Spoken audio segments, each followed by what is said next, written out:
We strongly believe a real strong woman is built out of inner strength of self-confidence that fades her flaws and fuels her success. Welcome to the third episode of the movement called #WeToo, a platform created for the professional women by the professional women. Yes, with a goal to give confidence to be able to stand up, speak up, and by doing so inspire and of course uplift the community of other working women around the globe. I'm your host Poonam Vijay, the founder of the movement #WeToo and the founder of a global digital job seeker visibility campaign called #Support Saturdays. At #WeToo, we are driven by a mission to support women by bringing real ground issues up and out there for you. Our today's topic is very interesting one with an eminent panel of my fellow corporate women leaders. We will be discussing why is corporate sector not yet ready for more women leaders right on the top. Yes, for this panel, please join me to welcome a stellar lineup of women leaders, Ms. Amita Kharat-Khetkar, Senior Corporate Leader, TEDx speaker, and a technologist by profession, who is also diversity and inclusion advocate to more than 30 MNCs. I'm also joined by Ms. Deepika Sandhu, VP India Business Sales and Strategy at a leading global firm, Ms. Isha Malik, a young and vibrant negotiation strategist with Software One and is also an ITIL certified sales operations profession. Ms. Megha Sen, a senior SHW expert, ICC member, head of human resources for a leading tech firm. And yes, last but not the least, Ms. Urmila Chauhan, Director Business Development with EDU Thrill. I am thrilled about this session. I am really excited about getting the views out of the women leaders so that these views can reach up to you, reach up to the younger generation, the Gen Zs of the world, and of course any and every woman who is out there wanting to understand what is the ground reality, what is good, what is bad, and how to bridge the gap so that we can propel ahead. If there are any mental blocks that we face as fears, how to redeem them and be able to come out as successful winners in the corporate world. Let's go ahead and start the panel discussion.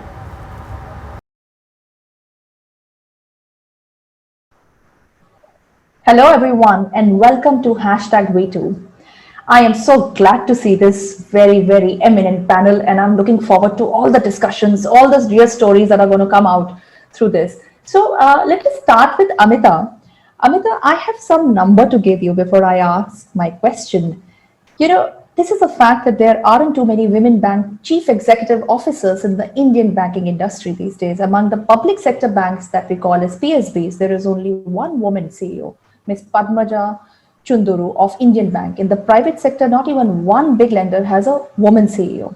There are 3 names in the foreign bank group, and I'm actually proud to give those names out because I am happy to say that there are 3 names. Zareen Daruwala of Standard Chartered Bank, Kaku Nakate, President and Country Head, Bank of America, and Kalpana Morparia of JP Morgan. Now, Morparia retires later this year. This wasn't the case until a few years ago.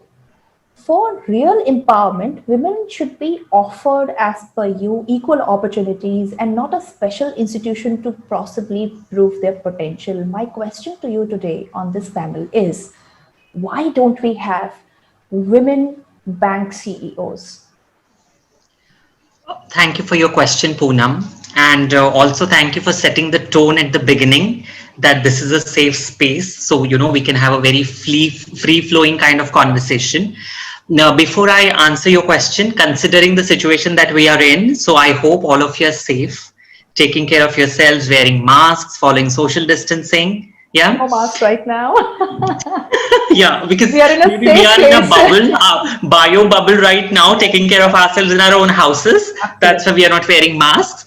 So coming back to your question, I'll add another name to the list. I'm sure people who follow financial sector might have read this information towards the end of last year, beginning of this year, around Jane Fraser, who is the CEO of Citi, yeah? Yes. But then what were the articles in the leading financial media houses? The articles were Citigroup's Jane Fraser to be first woman CEO of Wall Street Bank. World Economic Forum's news said Citigroup has just appointed the first female CEO of a Wall Street bank. Jane Fraser, Citi's new CEO and first female leader of a major US bank. Right. So I mean, if you see the problem or the narrative, the discourse here is not just India specific. The discourse is quite wider. Yeah. Even why only just banking sector? If you look at other sectors as well, in the corporate sector, even as of today, only 15 to 16% jobs, C-level jobs, are, let's say, occupied by women. Politics, we all see, right? What is the situation in politics? How many female prime ministers did we have till date? So it's not just banking specific. It's if even if you look at the wider other sectors as well, the higher positions occupied by women are very few. Now then, what are the possible reasons behind it? So a couple of reasons that I could think of. The first reason, which is extremely critical, is harder. Women always have to make harder choices between professional success and personal fulfillment. Couple of examples which suddenly come to my mind. So in my erstwhile organization, so there were these two individuals holding certain positions in the same unit. They fell in love and decided to marry. Okay, and according to the organization policies, people who are involved and in whatever capacities, they cannot be reporting to the same manager. They cannot be part of the same BU. Okay. Now look at the situation here. Okay, who took the decision of moving out? The woman in that relationship took the decision of moving out. Okay, let's look at another decision, another situation that I also have seen. So there was this female colleague of mine in the previous organization. We were great friends, and then got married, decided to have family and all. And because only two of them were living here, and it wasn't really possible for the in-laws to come to the town and be with them, and they didn't really trust a full-time nanny considering whatever the circumstances are. The female in the relationship decided to quit the job and look after the family. All right. So these are the major decisions, and that is where majorly women give precedence to their personal commitments over the professional commitments. Again, more often than not, we see women going through the guilt factor, what I understand is you're trying to say that women cannot have it all. Absolutely. I mean, women cannot have it all because of the kind of conditioning we go through. I mean, the kind of, especially in the Indian context, if you see, we are constantly told that you cannot have it all. This is what it is. And if you aspire to have it all, then you're just not the woman. Your womanhood is at stake. That's where, simple, if you can't get a dabba to office and if you eat in the cafeteria, there are these eyebrows which go up. Imagine. And if there is this talk that your husband is unwell and the woman is in the office, suddenly what kind of a wife she is? Her husband is unwell and she is in the office. I mean, if kids are not doing well in the studies, in their exam, the question directly goes to the woman in that relationship. If the house is not well kept, the question goes to the woman. And here I am talking about the majority of the setups that we have, not the few selected ones where they have really gone through the evolution mode and they are really up there when it comes to equality. Okay. That's where in a circumstances like these, women always put professional progression on a second priority. And that is why we don't see too many women occupying higher positions in the corporate or any other sector. But I wouldn't say things. Right. What do you think corporates can do to make it conducive for women? Absolutely. So that's what I was coming at. So I wouldn't say things are not changing. Things are changing in the right direction. So, various corporates are running initiatives like She for She, He for She, which revolves around mentoring, which revolves around creating support system for women. Then there is this legal aspect, framework which has been created to support women or their specific needs. Like we have now 6 months maternity leave. We have menstruation leave in place, so that thought process which was there, let's say 5 years ago, let's not hire a woman because she will go on maternity leave.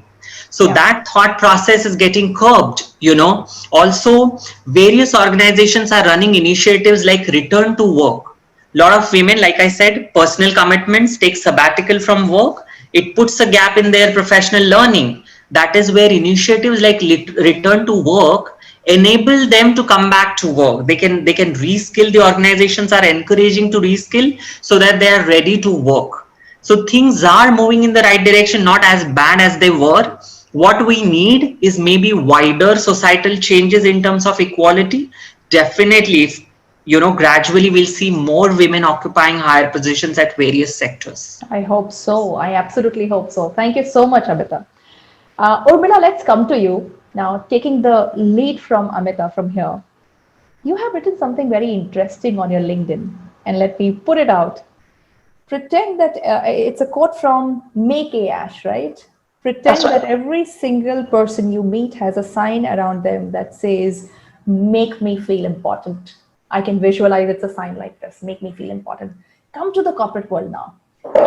Tell me, as a woman leader, you have been leading the sales front. It's a front and it's a man's world, and you're going and leading it from the front. When you talk about this, make me feel important. Many a time, somebody who's wanting to make the other party important, it is construed in the corporate world to be not right. We being the women, we face it, or it is construed to be something else and not just a way of aligning, going ahead, being a part of the team. How has been your journey and story? And if you can throw some light from this perspective on Mira. Thank you so much, Poonam, for throwing this question across. Very, very important question, actually. Yeah, you're right. Actually, I really go by Mary Kay Ash. Who usually, the statement goes by pretend that every single person you meet has a sign around his or her neck that says "Make me feel important."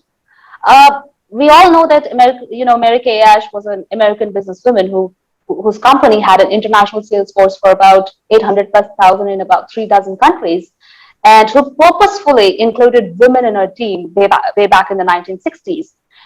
Now, as you said, this quote is also on top of my LinkedIn profile, and it's for a very, very good reason. It is something that I have always believed in, in the last 17 years of my working experience as a sales professional. Now, coming back to the question, my tool since day one, walking in the shoes of a leader, has always been, giving ear and listening to my colleagues or my juniors, my seniors, and also top-level executives for that matter. Listening actively is moving beyond making someone feel important to words of praise. Now, that's what I always believe in. With all of us mostly day long and sometimes even nights, buried deep in our Excels and back-to-back meetings, the most important thing we can do to somebody in the corporate hubs is giving them time. Now, time is listening to what the other person has to say, and hopefully the time for us to respond rather than react. That's what I have always gone by. Now, it is crucial in empathizing rather than sympathizing with your professional acquaintance within a few minutes of chat. What it also means is that you start to see things, in their perspective, helping you to avoid crossing any kind of those lines. Those dotted lines I'm talking about. Right. So, Umala, interesting. I want to pick up from here. See, as women, we are always walking a very tightrope. Yeah. There is an invisible line. It is an invisible line. Yeah. Warmth or making somebody feel important for a woman who's in the leadership position. How do you manage that invisible line? Why don't you give out some strategies to everybody who's watching this panel today? I would like to add to this that as women leaders, our experiences are different both as a community and as an individual. In a community, we experience and manage people differently, than men. Our responses are a result of very involuntary tactics learned through years of tackling unruly men and advances that were made. So, honestly speaking, I believe the best way to walk the tightrope of making someone feel important while drawing a line is an art, and which honestly all women here on this platform have already mastered. I don't know if that makes sense or not, but we have already mastered that. For the organizational stakeholders or the peers and colleagues, it should be very clear from the start that the person's treatment or importance is due to the level of knowledge, value, or the business he or she is bringing across to the organization. That again is mostly evident when we are trading it right, actually. So, as individuals, two women have diversity within their communities, from women who entered the workforce after a break, coming from a break, or to a woman like myself, who's never had a break in her career. So I think that's what my take on the subject is. Poonam, do you think it is important to say no as no? Yes, it's very important to say no as no. No means no, no. And if it is a supervisor or senior or your boss, how do you put that no across? Uh, I know it's very a tricky, difficult very tricky question. Uh, Amita, I'll come to you.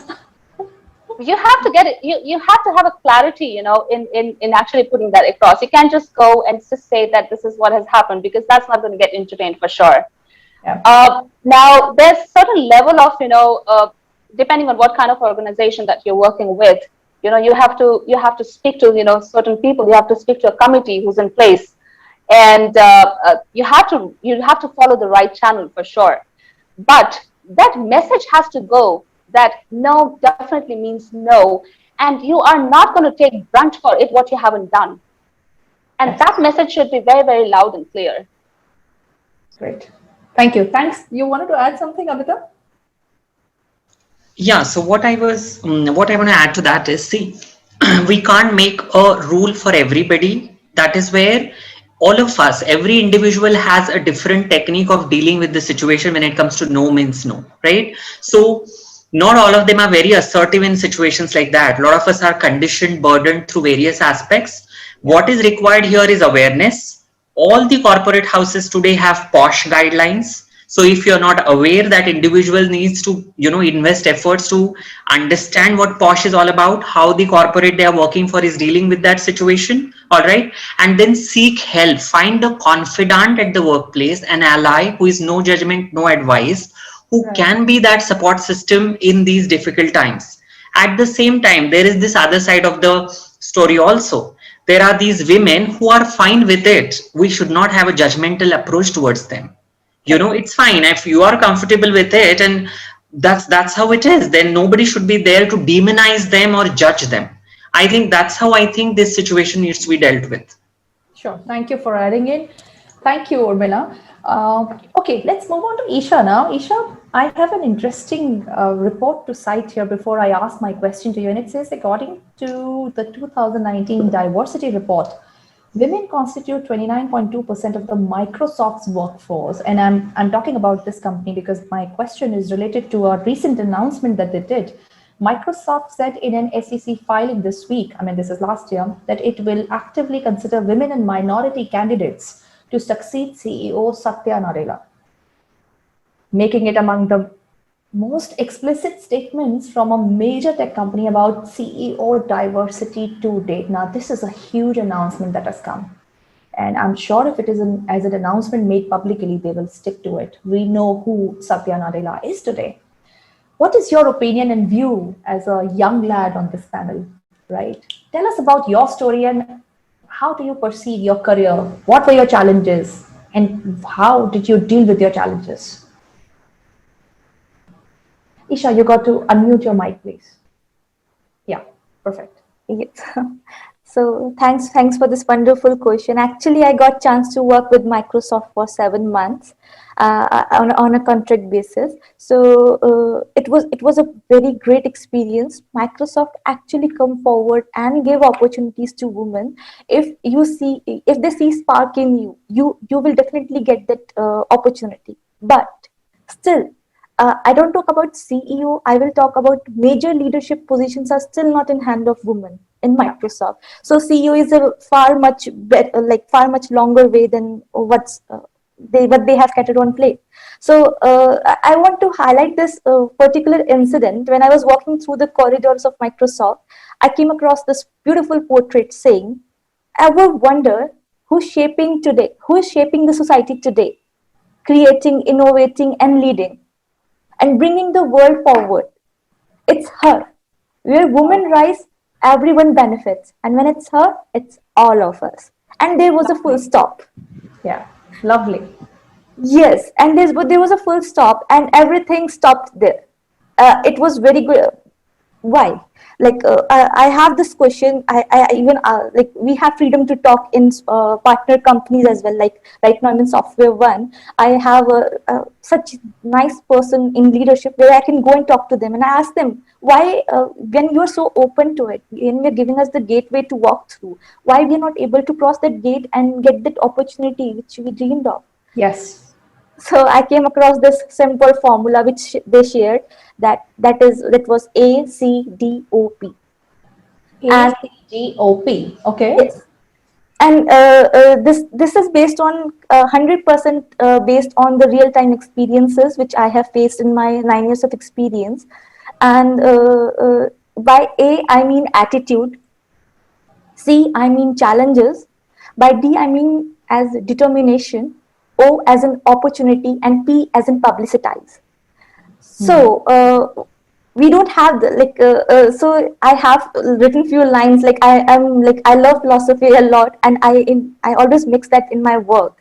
So when I talk about attitude, so it is said that when you know your purpose, you can perfectly fit in the puzzle of the universe. How to find this purpose? When you know difference, when you know sorry and thanks can lead you to a different path. Don't ever go and beg for sorry. Always say thank you for guiding me. So that attitude can make that great purpose, because you know that Karen Lynch, CEO of CVS Health, ranked 5 by Forbes magazine, and Mary Barra, CEO of General Motors, ranked 18. And if you go through those histories, those books, those amazing articles on them, they actually follow this ACDOP concept. That's lovely, Isha. I want to interrupt here and ask you. You have two examples given from, across the borders. Do you have an example from India that we No, all celebrate today? And that is my question. And that is my entire platform all about. so Tomorrow, somewhere in the West, they should be taking our names. What is actually stopping us? okay, so there is the very nice question you have asked. So if I talk about India, India is a name which has no meaning. If I to honestly say, it is just a Western name given to us. So when in India we give a kid a name, so it holds a meaning. But here we are not giving any name to our country, so we are meaningless. So here every task done by every citizen is meaningless. They are just following those British era customs till date in office. So if I go, I have to go and say thank you to the boss. Thank you. Bosses is very strong over here. And if a boss sees a candidate who is full of energy, full of vibrations, and full of capabilities, he will never let that person grow. It is not gender bias. It is the like very cruel fact in India. So again, here the women don't see it as opportunity; they see it as challenge. And here the whole problem lies. They, instead of fighting, they idly give up, because there is lots of family pressure, friend pressure, society pressure, friends, and then colleagues pressure, and then bosses. It is not letting us groom. Like there was this very nice example. I came across a situation when I was told that expectations are often set lower for women. So I asked, wouldn't it be easy for us to become a CEO of a company? Not even if CEO, at least a leader of the company. Shouldn't it be? So don't stereotype us. The problem is people actually stereotype us, and they just How do pull we us back. break this? Yes, they pull us back. How do we break this? I Do have you one have, question over here. do you have some strategy to give out? How do you break this, when you Okay, get pushed back from so purpose? only two things I have configured so far, but I want to ask you one question before that. We all know father of computers as Charles Babbage, but do we have any idea who was mother of computer science? That's exactly the point. We don't celebrate women. We We don't don't. publicize Yes. the achievements which women has catered. Like if I talk about CEO, I literally Googled it, but Satya Nadella, he publicized himself. He come on picture, on board, talk about the problems. At least he's talking about the problems. But Yeah. who as women CEOs coming on public platform and talking to us, emphasizing on, come on, I am here, you can come and replace me over here, come and be strong. So we have A great internal thought. insecurities as well. Okay, let's with this. That's a good thought. I'm picking up from what you said, and let's move on to Deepika. Deepika, Now, this is going to be an interesting one. A recent executive research firm, EMA Partners, it's a global firm, found that in the FY20, only 6 of the top 250 company CEO are women. Only 6. Out of which 3 are founders or belong to the family of promoters. That means organic growth is not there. Organic acceptance is not there.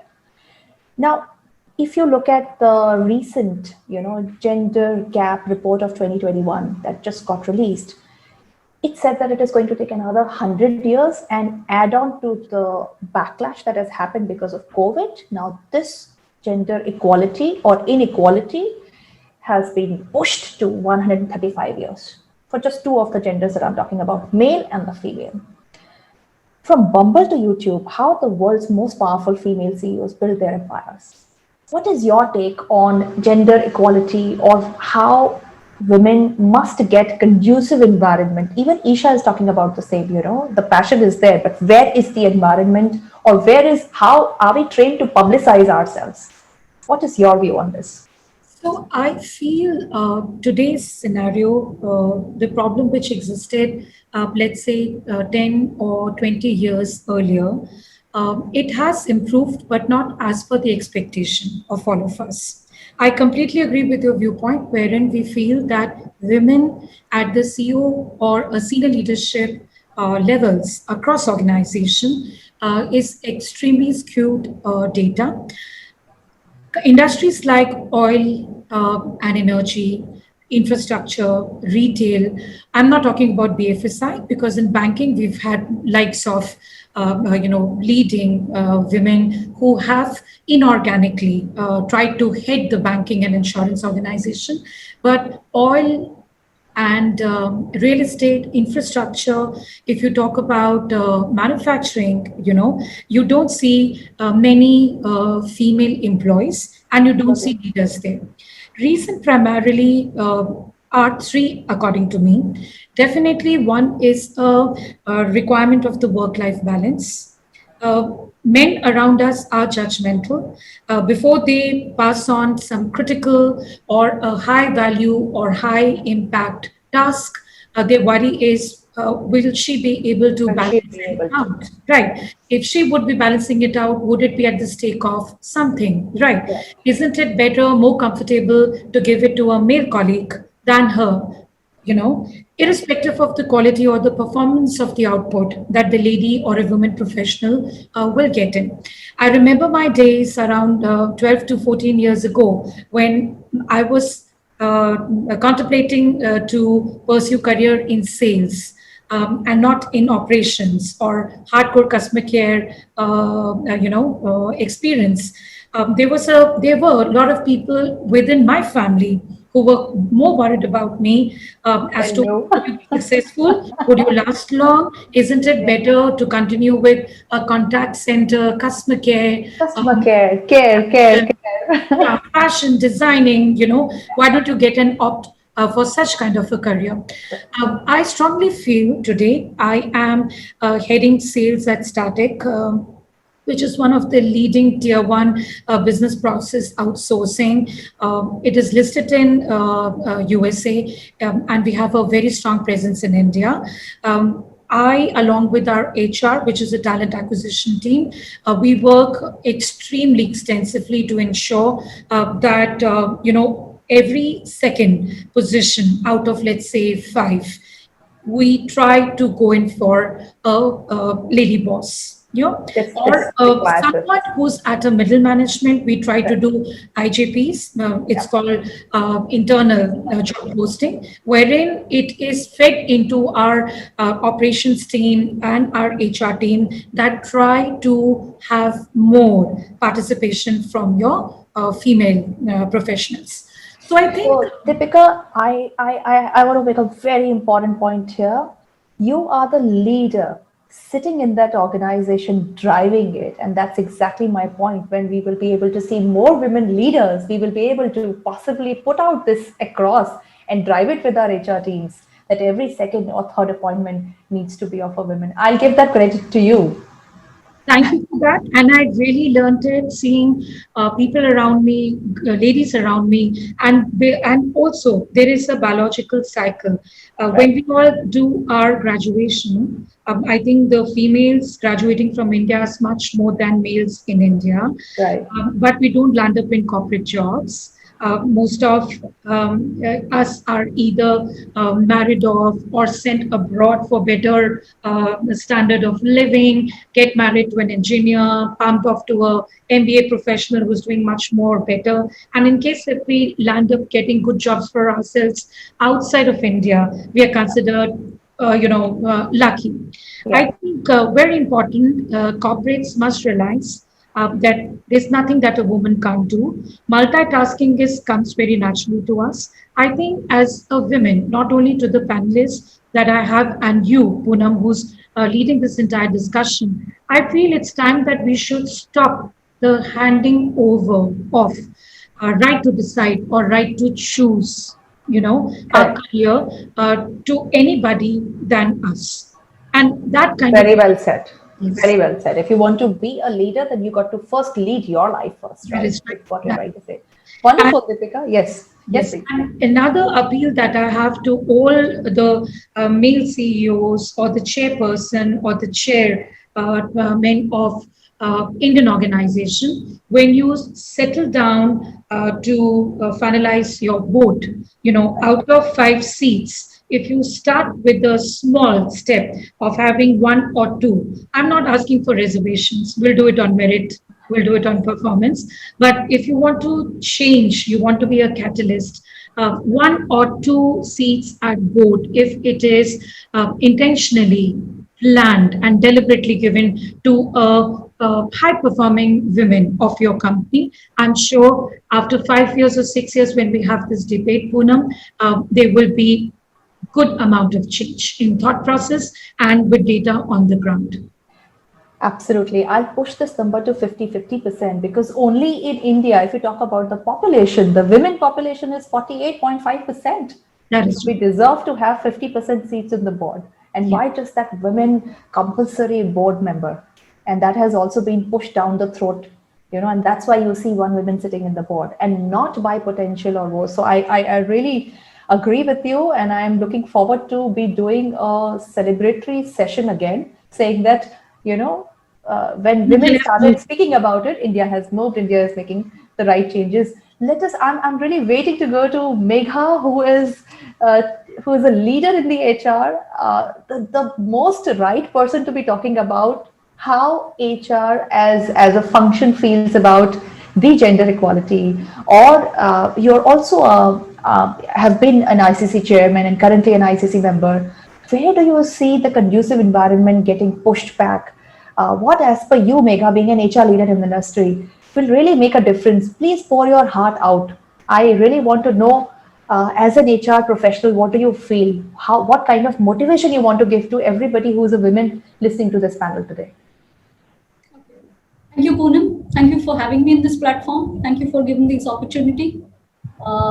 It was wonderful hearing all my co-panelists with their thoughts and sharing their experiences. I would like to say 2-3 things. I was listening to all my co-panelists with their wonderful views. So first, to start with, I'll say what is not conducive and what can we do. Okay. Right. I think one approach is to identify the problem. Second is what could be a solution. Okay.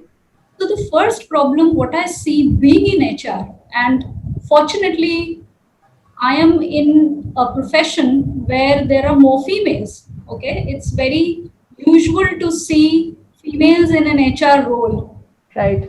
Leading HR. Okay. So in terms of, however, if a woman is leading an HR function, there are still these stereotypes in the organization, because ultimately you're working in an organization, you're working with your counterparts, you're working with people around you who are, the diversity is not there. So when I talk about my peers in various organizations that I've worked with, be it a startup, be it a structured process-driven organization, there aren't many women at an equal level or probably higher than me. Okay,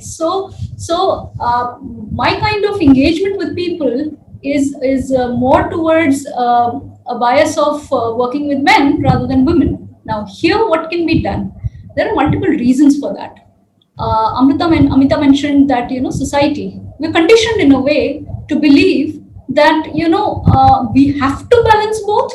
There's no choice being given to us. You have to feel guilty if you're not able to balance those both the things.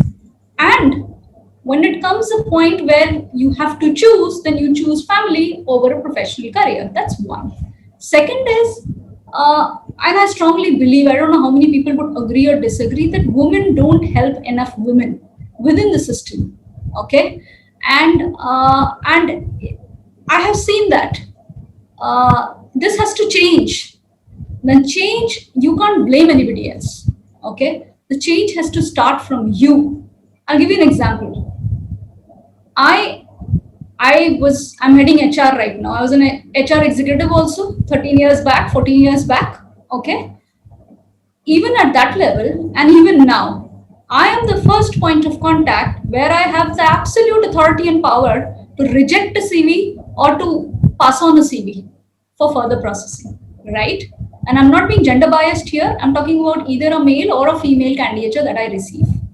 Even now, being in HR, and I talk about this a lot in HR forums, HR conferences, that we play a very critical role in bringing in diversity. And I just don't mean gender diversity, diversity of all types, diversity of all types. So I am the first point of contact, and I'm just taking it on me. I'm the first point of contact to reject a CV. Now, if a woman is not working, or if somebody's, we all know it, how difficult it is to come back after a sabbatical.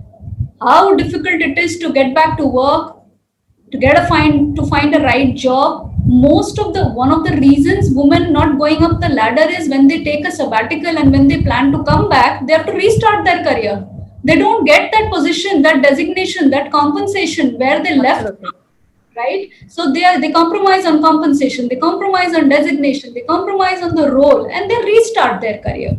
When you restart, it takes double time to kind of, move ahead at a CXO level. And then your peers at that time, be it men or women, have already gone ahead.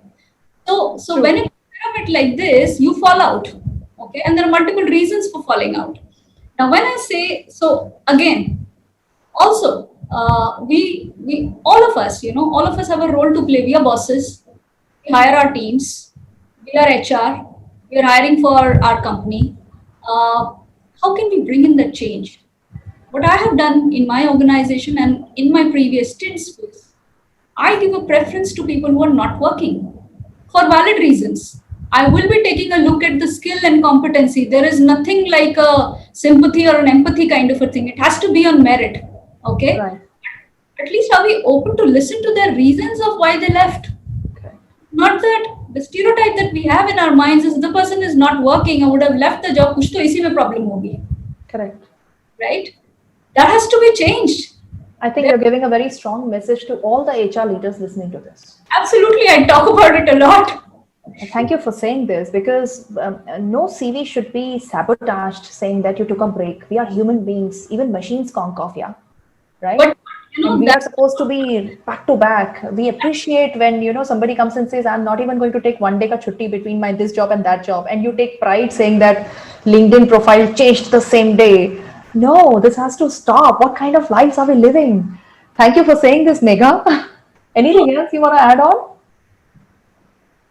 So my point here is that it should be. But what happens is, even if you have the will, your business will say, no, this person is not suitable. Or, we would want people who are working currently. But, I would say the positive side is that is changing. See, if you as a leader start making these changes and how you put the things to the business, it's about being firm, about being rational, being firm, being logical, of saying what you believe in, okay? And giving those candidatures to them who are competent people who can do the job. So first, it starts from there. Okay. So my message to the HR community has always been that, help people, give that opportunity. You have the power to give that opportunity. As bosses, we all have that power to give that opportunity to somebody who needs a job, right? Nobody would value your job more than the person who does not have a job. So if that person is willing and competent, give that person the opportunity. Okay. Well said. So that's one. Second is again society, as I told you. Third is within an organization. Now the question comes: the person is there in the organization. Now what? Okay. Yes. So there are so many stereotypes that we are fighting and doing within the organization also. Okay. And I'm talking about it irrespective of being a male or a female. Okay. If the organization's policies, structures, the thought process, the wisdom of the leadership team is moving in a way where it is conducive or inclusive. I would say inclusive. I'm not being gender biased of being male female ratio. I would love to have 50-50 percentage ratio. Right now, if my organization had 37% gender diversity, it dropped to 34, and I'm just thinking how to get ahead with this, how to kind of change this. But typically IT companies or any other sector, the diversity ratio is somewhere around 16%, 17%, and they struggle to maintain that also. Correct. I think that needs a lot of working there. Wonderful. Thank you so much, Megha, for your views. To wrap up the session, we will have a quick one-word answer. I kept it little inquisitive kind of a question so that we all can quickly, it has to come from your subconscious mind now that this is what you think. My question is to all of you, and we'll go in the same cycle as we started. What, according to you, is the first question? Number one strong reason behind lack of women leaders at the top. Just one, no sentence, one word. And what is the one power tool? What is the one power tool for corporate growth and excellence you want to give out to the corporate world today? Let's start.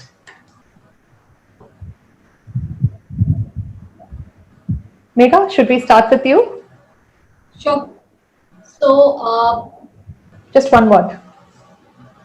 One word for not happening is society. Why there aren't many women leaders? I think conditioning, society.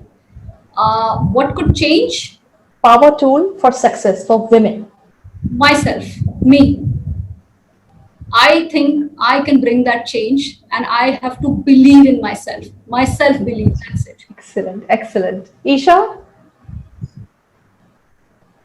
My answer would be cribbing. Cribbing is the one thing I have seen that yes, bad incidents do happen, but we shouldn't stop there. We should learn from it, take the lessons from there and move on.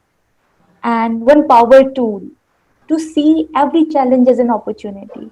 Challenges will come, but your path will be longer, definitely, but success will be yours. Excellent. Thank you. Amita? So first is our internalized misogyny. We constantly doubt our own capabilities. That's what we need to overcome. And second is also aligned with it. We always look at half glass empty. So if there is a job opening, it happened with me also. When I got this opportunity of my current job, I looked at the skills that I don't have. That's not what men do. They look at the skills what they have, and maybe they bluff a couple of more skills and they just, I'm perfect fit. Yeah. So that is where we need to get at. That's a very important point because I've seen this. They will look at the JD and say, first, though aate hai, we'll do it. I think that confidence. I think women. You made a very strong point, Amita. I think women lack confidence. They always think that we will be judged. Not everybody is a performer. Everybody is trying to perform. Some are super performers, but they have that confidence. Yeah, right? we are very harsh critics of our own selves. Of our own selves. Stop that, yeah. Wonderful. Deepika? I would say don't hand over the right to choose to anyone else. I said that during my initial discussion also. When we give that right to other person, could be anything. I don't want to put any relation. I think we are actually showing lack of confidence and the fact that we don't know our own worth. So you are saying definitely. number one strong reason behind lack of women leaders is lack of confidence in women. Yes. And the power tool? I think we should stop thinking, and this always happens when we talk about women professional trying to make it big or made it big, in the corporate world or a political world. There is no class ceiling, right? We must be telling ourselves every single day, dream on, march on. It is in us to be confident, it is in us to prove it. We should have our own bars of our life, and we should keep on meeting them, surpassing them, and have to prove it to our own selves that we can do it, but not to anybody else. Sure. And the organizations must support this. The moment you have support coming from the organizations, you will feel confident to go ahead. Yes, Great. yes, there is a requirement of support not only professionally from the organizations that we work. There is also support required on effective networking. In sales organizations, we work B2B. That's business to business. So effective networking within your corporate world, and definitely there is a requirement of a good support system at home. Your parents, your in-laws, who are always there to take care. Great. Urmila. I think for me, what is lacking is a very very big word that I always kind of faith. You need to have that faith in women. Just let her jump into the ocean, let her find her own way, and even if she kind of drowns, let the diver deep down, later on, but let her first jump into that ocean. And what's the power tool is empowerment, very, very important. You have to empower women. And the day that starts changing, and the day you coach her, in that succession planning, things are going to go change. Things are going to change, and things are going to change for good. Wonderful. So, Wonderful. That's my 2 cents on that. Lovely. I think what I can conclude by saying is the faith, the confidence, the empowerment, the belief. Megha, that's what you said. And of course, think positive. Isha, what you said is to cover the whole thing up. Wonderful. Thank you so much. I hope, One point, if you allow me. Oh, please, please. One of the main things that I see in HR and females a lot is that, women are there earning, doing it for their family. There is so much lack of financial literacy in women, and it's a conscious thing. Okay. Correct. Women are only to be blamed for this. If you know how to earn, you don't have to be dependent on your father, brother, husband to invest your money. Yes, absolutely. Very true. Very true. You build your own dependence on people, and that nobody else is to be blamed for other than women themselves. Absolutely. This is one thing that I've been telling my colleagues in the office, my group of people who I got mentored or I am mentoring. That you have to think of financially being independent. Financial independence is not just earning, but if that money is getting transferred to your husband's account and you're What's the point? dependent, You're again dependent. then there is something that we should think about. Absolutely. So that's the reason we are so interdependent that we are not able to come out and be dependent. That doesn't mean that nobody else is doing that, but there is still majority of females who are not doing that, who are really dependent. So financial independence or financial literacy, if I may say so, is also one of the very important points. So I would conclude by actually saying that you may not control everything that happens to you, but you can decide not to be reduced by your situation. With this, I thank wholeheartedly everybody, Urmila, Megha, Isha, Amita, and Deepika for joining #V2, the platform that allows women to speak out, absolutely being fearful and speak out, speak their heart out. So thank you so much for joining us. Thank you. Thanks for inviting us. Thank you, Poonam. It was a pleasure being here today.